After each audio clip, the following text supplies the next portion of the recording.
Welcome to the Trauma Therapist Podcast. My name is Guy McPherson.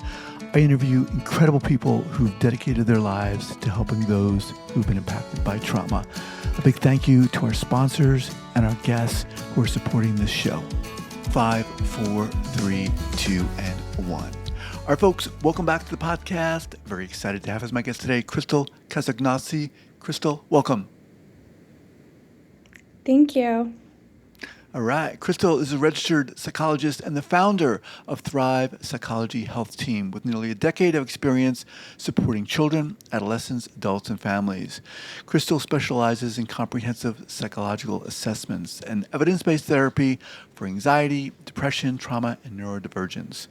A neurodivergent practitioner and parent herself, she brings both clinical expertise and lived experience to her work, offering a trauma-informed and affirming perspective. All right, Christal, obviously just a little bit about you, but before we get going, share with our listeners where you're from originally and where you are currently, and then we'll get going. So I am a first-generation Canadian. So I was born in Toronto and I still reside in the Greater Toronto area. My parents are originally from Bulgaria, and so they immigrated to Canada before I was born with my older sister. All right. So how does all this start for you? Yeah, it definitely is a story there, right? I think for many of us in this field, without a purpose, passion might not always be there. And so there definitely was a time where I too myself struggled with my own mental health. And I think, one, being a first generation Canadian is tricky. And so definitely the layers there and navigating that, where you're in a society, your parents are coming from a different society, friction is there, they're struggling, they're trying to figure it out and doing the best that they can with the resources that they have. But it all came to like a screeching halt, and I thought I hit rock bottom when I was probably about 16 years old in grade 10. And thought that I didn't want to live anymore. And so thankfully I'm alive and I'm still here, and I had help from a professional, but that's really Christal, what started you're my jumping journey. over all these chapters. You're giving us the intro and the epilogue. What was going on for you? I mean, you mentioned the backdrop, but specifically to the degree that you feel comfortable, what were you experiencing? Yeah, so like you mentioned, I am late diagnosed neurodivergent. So I didn't know back then, but the struggles were definitely there. I didn't wake up in my 30s and become ADHD or autistic. It was there. I just didn't have the language to really understand that. And so traditionally, I always did quite well in school. But again, I did struggle with deadlines, procrastination, getting things done. And I remember there was summatives, is what we would call it. Final exams, assignments, all of these things come to a close at the end of the year. And I went to a school that was non-semestered. So I had 8 courses that I had to deal with. So that would have been 8 exams and 8 final projects that I postponed and delayed and put off to the very end. And so it was the end of the world that I had to get it all done. So this was going on for you. It was undiagnosed. Did this show up symptomatically in terms of what? Anxiety, stress, I'm imagining. Yes. So Yes, it did yes. show up somatically. I had a panic attack, which I had no idea what that was. And I remember it was the dead of winter in Canada, and I was walking with my friend, and I just couldn't breathe. I couldn't see. I started to feel dizzy, and she was like, do I call an ambulance? What do I do? And I was like 16 years old, and I had no idea what was happening. In my mind, I probably thought I was having a heart attack or dying or something, which of course we know make things worse. And so that was my body showing me how stressed out I was, right? I did go to the hospital. They did tell me it was a panic attack. But I don't think I really made sense of it back then like I do now. And I continued to push myself, and then I just couldn't take it anymore. There was too many things. I felt like my parents didn't get me. They didn't get it. I felt like I was alone and the only one in this world that was dealing with this thing. And so I one night was like, I don't want to be here anymore. Mm. Um, but I'm still here. So what did you do with that one night? You just had that thought? Did you Yeah, so thank you for asking. I don't know how much detail you want, but I am an open book details? because I do think it This is really. people are going to connect with you with your story, right? I mean, this is what this Mhm. podcast is about. I don't want just a 30,000-foot view of what's going on to the degree that you feel comfortable sharing. This is, we'll, a lot of people have that same experience. What was yours? Yeah. Yeah, so I guess I had said, "This is it. I'm done with this place." And I had some Midol and Tylenol, and I took a whole bunch, right? And Wow. I remember crying and feeling absolutely like out of it. I couldn't walk, and I was like, "Wait, no, what's happening? Why did I do this?" And I had to crawl to my older sister's room, and Oh my gosh. she was 2 rooms down from me, and I crawled there, and it was like nighttime, and so I literally grasped onto her and said, "I need help." And I Oh, guess like she woke up in a panic, my parents woke up in a panic, didn't know what happened. I couldn't talk. I was like out of it, and so they took me to an emergency, and I guess at that time they like hooked me up to IVs and tried to get things out of my system, and I was okay, thankfully.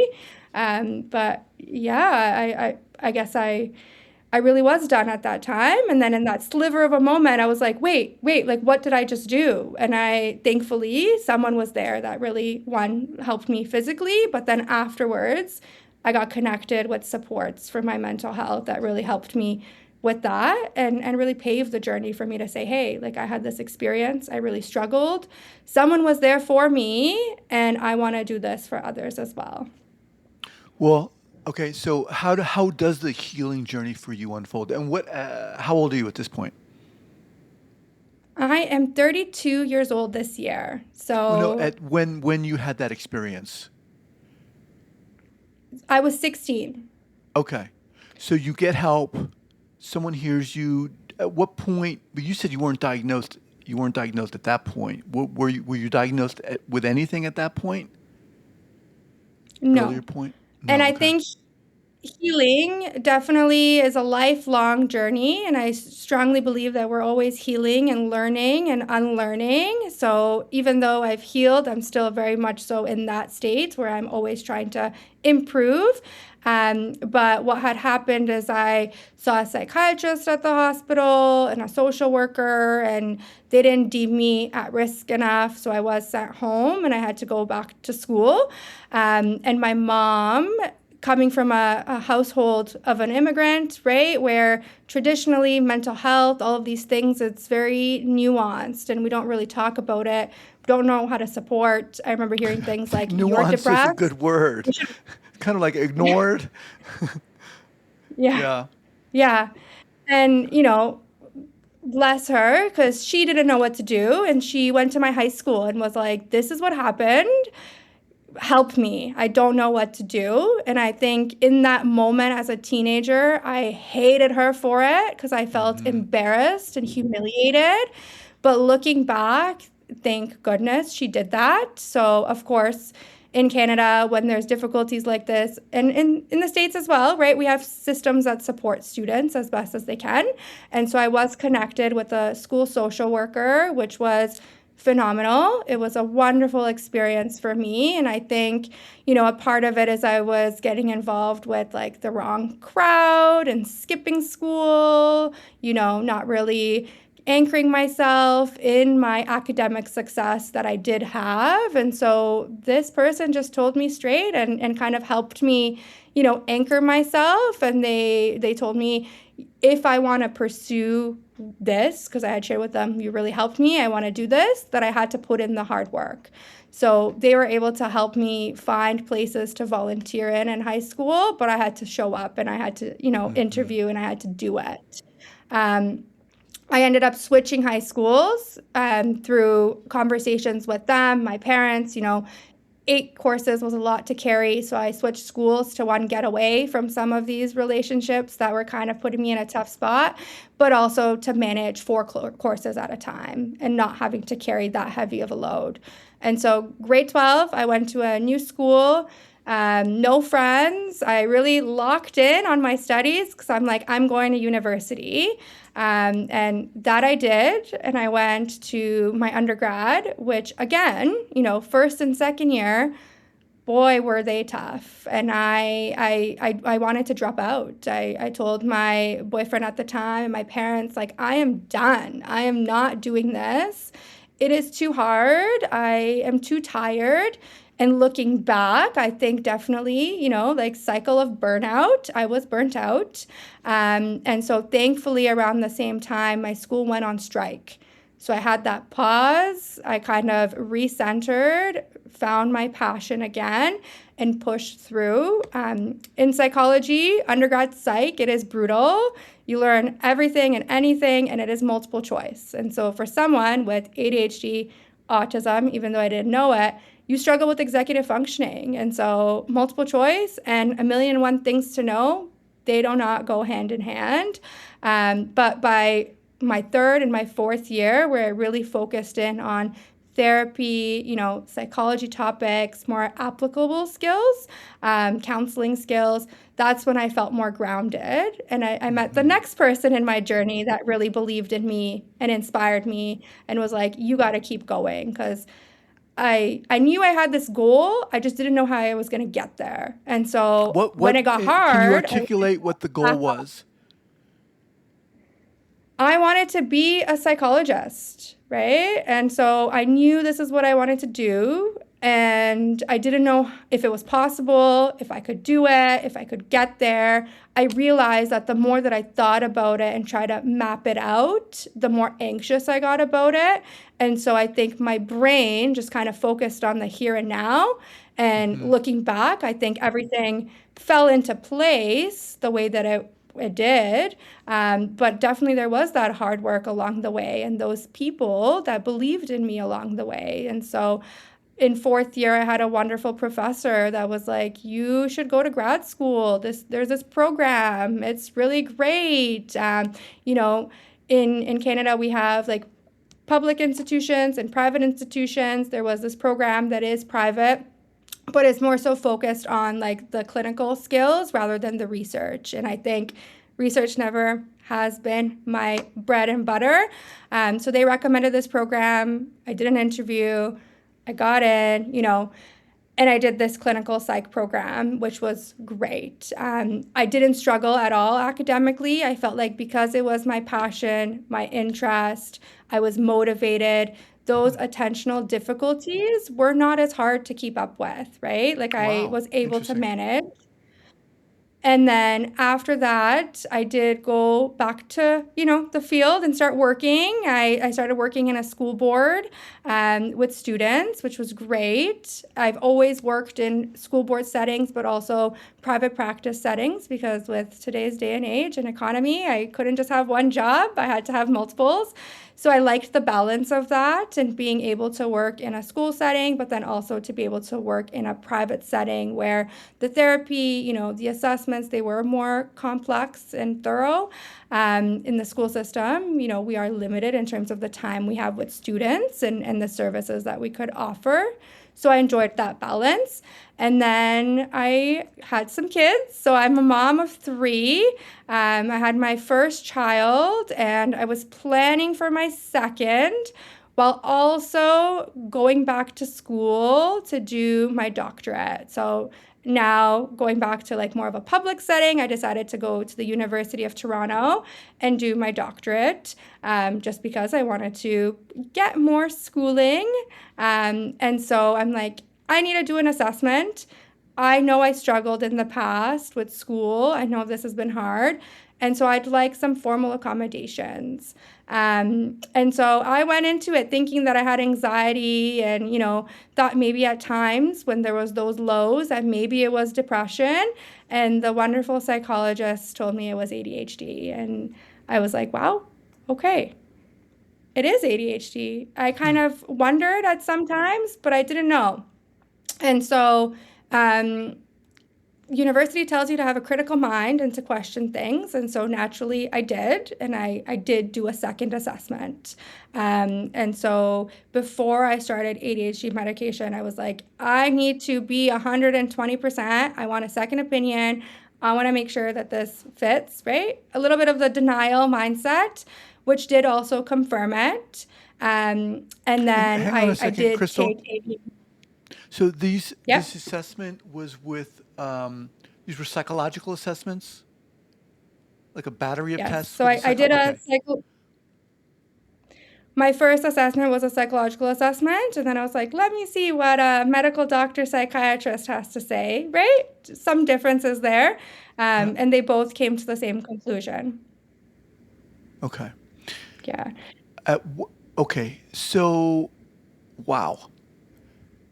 At what point do you learn about the? Now, pardon my ignorance here. Does autism and HDAD fall under the topic of neurodivergence, or is that just autism? They both do. Yes. Okay. Okay. Yeah.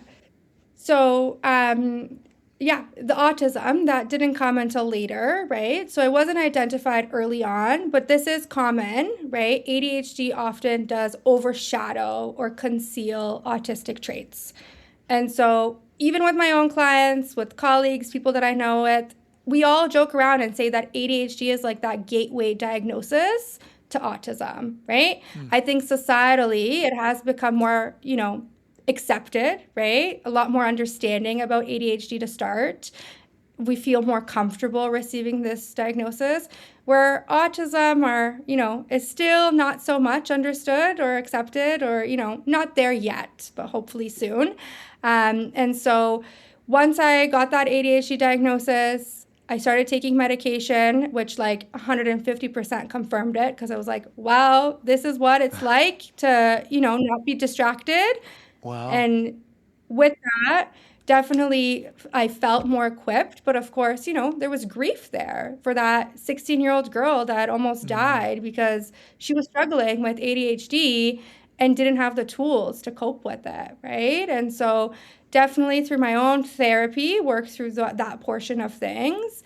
Had a couple more kids, so I'm a mom of 3. And I remember social media, right? Wonderful in many different ways. We do have to take things with a grain of salt, but I do think that in today's day and age, through podcasts, through conversations, through posts, this is where we're doing the biggest learning, by relating to one another. And another person that I have no idea who they are posted this video about themselves and ADHD, as we refer to it, which is autism and ADHD. And I had known the ADHD piece. I didn't know the autism piece, even though I had worked with autistic kids. I was a psychologist at this point doing assessments. It just didn't click. And I remember it was Christmas break, just after I became a registered psychologist. I came across this video, and to become a psychologist, there's a lot of work. So I was likely a little bit burnt out, but I remember just sobbing. It really hit me, and it was like a light bulb. And I was like, this person just described my whole life in less than 5 minutes. And this is what I've experienced and What didn't did you know. in that moment? What were you identifying with specifically? I think this sense of not belonging, this chronic feeling like I am different and I don't belong and I don't know why. This chronic sense of I have such big feelings and empathy and emotions that if a friend, a loved one, and even another human being, if they describe things to me, I really do feel it.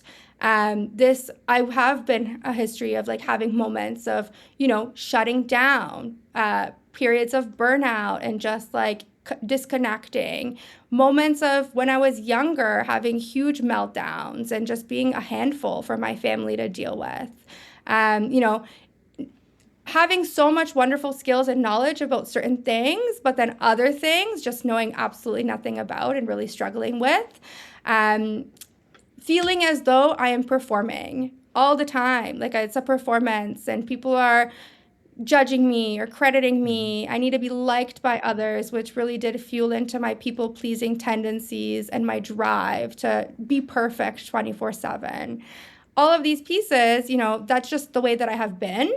And it does come with hardships because one, we can never please everybody. People will dislike us or be unhappy with us. That's just the reality. And two, we can't be perfect. It's not possible. So I've always been stuck in this state where I'm fighting against myself with two unreal realities that I expect. And once I heard that and I just like all clicked, all the times where I felt stressed out or overwhelmed, disappointed in myself, when I didn't want to live, all of these things were like a slap in the face. And it's like, wow, there's nothing wrong with me. I'm not broken. I think I have autism. And so I remember telling my friends, my partner, my parents, and people were like, like as if I was like out to lunch, to be honest.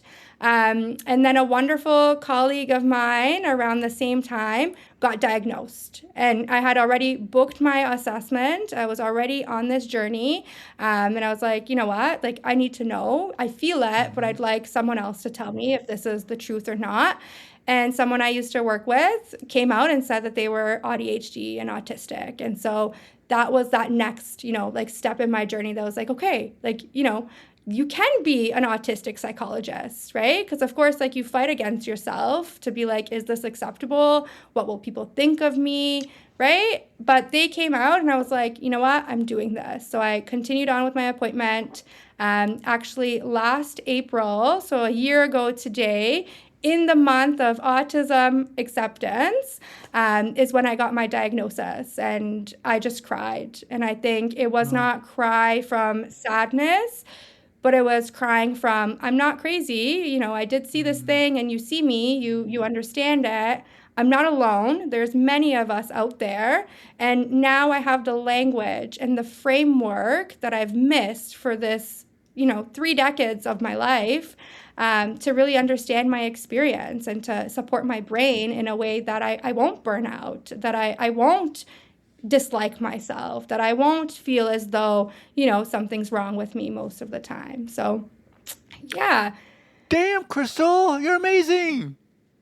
Your story is like you are so inspiring. I mean, just, everything you went through and, crawling down the hallway, grabbing your sister, waking her up. I mean, my gosh, amazing. And then here you are founding this psychology group, Thrive. Talk to us. How did that come about? Yeah, so I mean, I do attribute it to my ADHD brain for sure. That drive, that inspiration, and that like a little bit of impulsivity, right? Risk taking, because opening up a business, starting something so big, there is a risk, right? There's always that fear of the unknown. And I had this idea and I was like, just do it, right? I don't want to live my life regretting it. But I had always worked in this community, this area. I was born and raised in this area, so it is close to home and close to my heart. There was no practice like this here, right? And so I would have to travel 30 minutes, 40 minutes, an hour, doing all of these other places. And so that's where the idea came from, that I don't want to continue commuting. I don't want to have this environment here not be serviced, right? And so with that idea started, it did bloom and grow over time. And I think daily my passion really is confirmed, just because the girl that I was, there's many children, adolescents that I work with every single day that are like me. I think today's day and age, about 80% of the assessments and the therapy that I'm doing is with people that are burnt out, that are drained, that are questioning, do I have ADHD? Do I have autism? So many people are receiving these diagnoses and feeling seen and heard and, understood for once in their lives. And so I think that's the passion that, continues my practice day in, day out, because there is still a little bit of a divide in our field, believe it or not. And still some people probably would question an autistic psychologist and whether or not that's possible.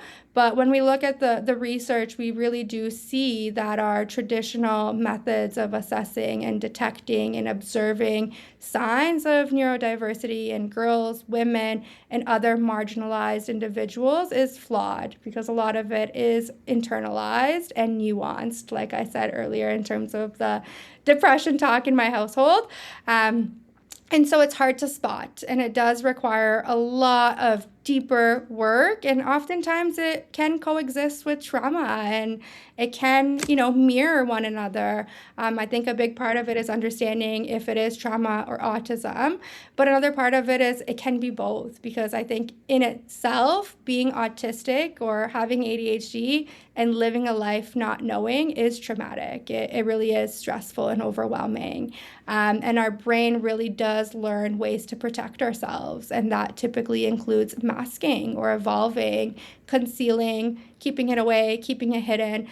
And if a psychologist in their 30s was able to hide it from themselves for that long and was practicing in the field, surely many others do as well, right? And so I think my passion really is bringing that education, that understanding. If one person hears a story and was like, I wonder, then I would feel happy about it, because receiving that final diagnosis in addition to the ADHD has truly saved my life, to be honest, a second time, and prevented that burnout that was surely coming if I didn't know. In the last year, I have really focused on my mental well-being, my own therapy, my own unwriting of this perfectionism, this people-pleasing or masking, and being my own true, authentic self that I do think is going to allow for me to be the best that I can in my field, and also to take care of myself and my body the best that I can.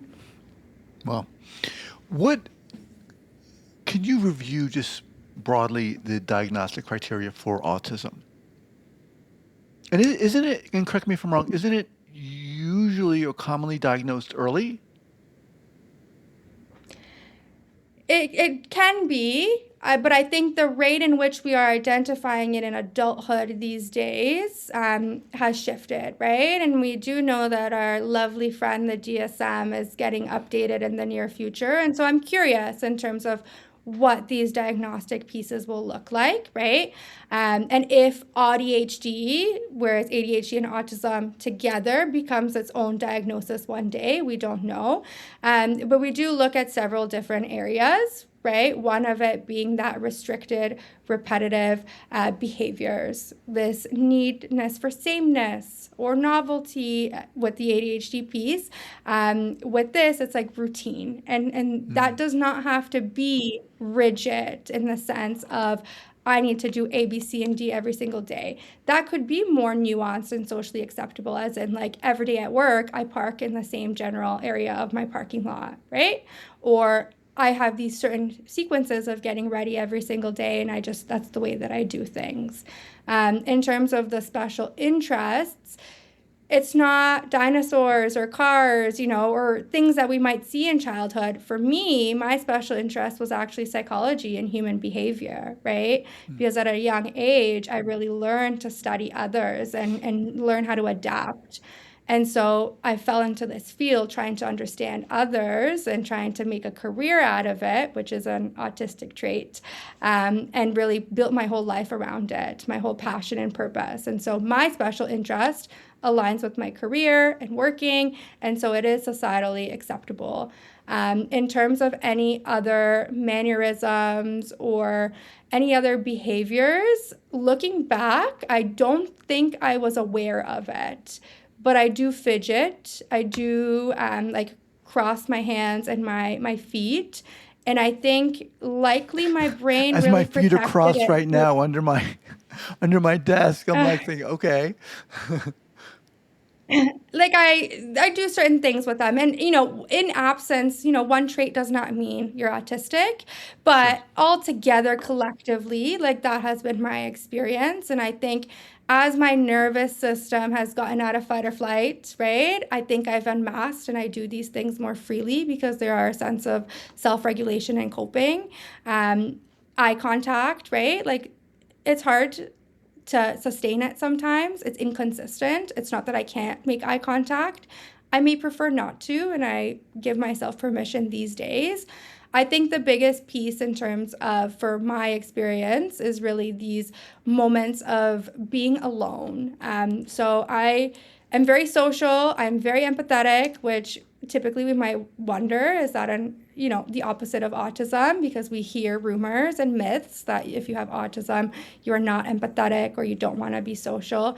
And that's not the case for me in my experience. And a lot of autistic individuals, we actually can be hypersocial, extroverted, hyper empathetic. But it's the rest and the recovery that I need in between, right? And so after a long day of sessions, I need quiet time at the end of the day. After a week of sessions, the weekend, I may not always want to do fun things. I may need that alone time. And I think prior to knowing, I was pushing myself to do the most, right? Like, go here, go there, be a good mom, be a good friend. In the last year, I've been like, if I want to stay home and relax, I'm giving myself that permission to relax because my brain needs it. And so, long story short, I'm going off topic, but there's lots of different signs and symptoms that we look for to really understand. I think in adulthood, we definitely like to explore anxiety and depression and mental health as well, because oftentimes when we are neurodivergent, it can make us feel anxious and overwhelmed, which can exacerbate those difficulties. It can make us feel depressed, which can also exacerbate those difficulties. Trauma, like I said, is another piece to keep an eye on and kind of understand. Exploring the autism piece is looking at those social communication behaviors, the restricted interest, all of those patterns that we would see present in some capacity and form in childhood and adolescence.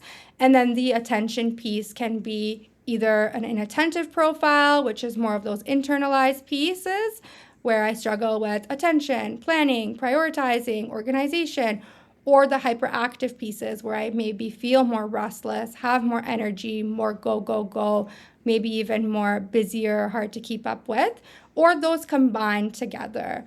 And so looking at that whole profile really is what we do in adult assessment. Also with children and adolescents with more nuanced cases, we do that as well.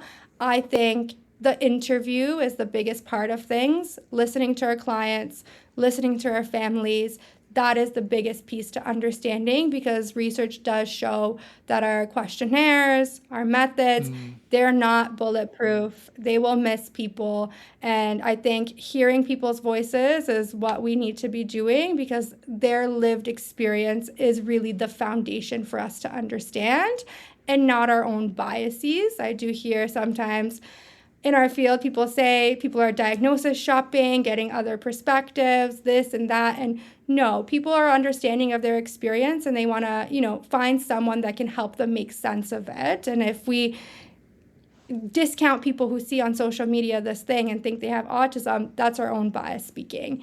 So I think looking at all that information as closely as possible and making sense of it is a big portion of it. And also being mindful that, in a way, our systems can pathologize and discriminate against people, and our criteria really can do that. And I think things like borderline personality disorder and bipolar disorder are big things that individuals get, unfortunately, misdiagnosed with. And so, just looking at everything as best as we can is really my message. Awesome.